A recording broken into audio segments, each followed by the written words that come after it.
Do you ever feel like your mind is a crowded room where everyone is shouting at once? Life has a way of piling up. The bills, the deadlines, the expectations, the constant ping of notifications. It creates a feeling of being pushed by life rather than living it. But what if you could build a fortress within yourself? What if you could become the person who remains calm while the world is in chaos? Building an unshakable mind isn't a gift you're born with, it's a skill you build. Today, I'm giving you a 30-day roadmap to transform your mental landscape. We are going to take this 1 week at a time. Week 1 is about your environment. Your mind is a reflection of the space you inhabit. If your physical world is cluttered, your mental world will be too. This week, your task is to edit your surroundings. Clean the desk you work at. Remove the items in your home that trigger stress or bad memories. Create a sacred space, even if it's just one chair by a window where no phones or work are allowed.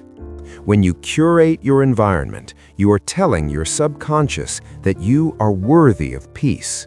You are clearing the external noise so you can finally hear your own internal voice. Week 2, we move to the digital detox. We are the first generation in history to carry a portal to global chaos in our pockets. Every scroll through social media is a withdrawal from your focus bank.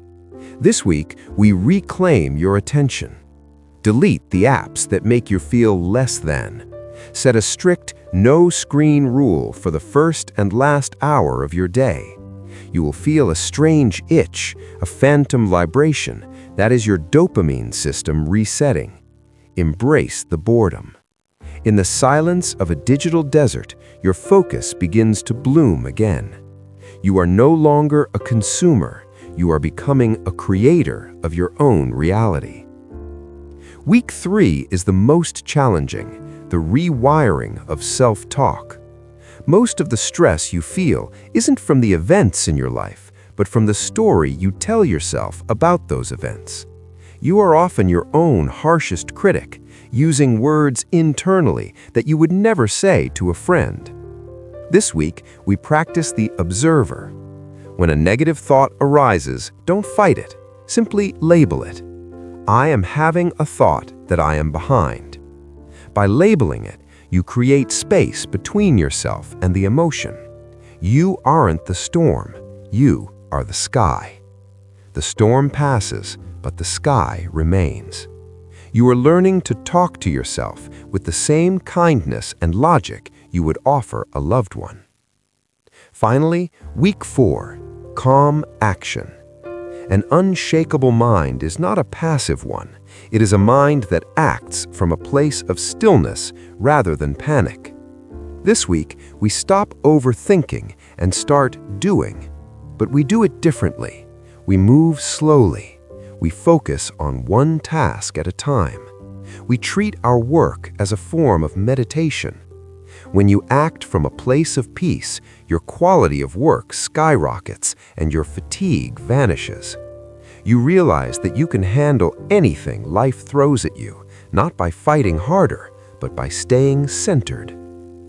By the end of these 30 days, the world around you might still be chaotic. The bills will still come, and the news will still be loud. But you will be different. You will have built a foundation that cannot be moved. You will have discovered that your inner peace is not something you find, it is something you protect. If you're ready to start day 1 of this 30-day journey, subscribe to Mr. Inner Peace. Let's build this fortress together. Comment the word Day 1 below to commit to your transformation. The journey to an unshakable mind starts with a single, quiet breath.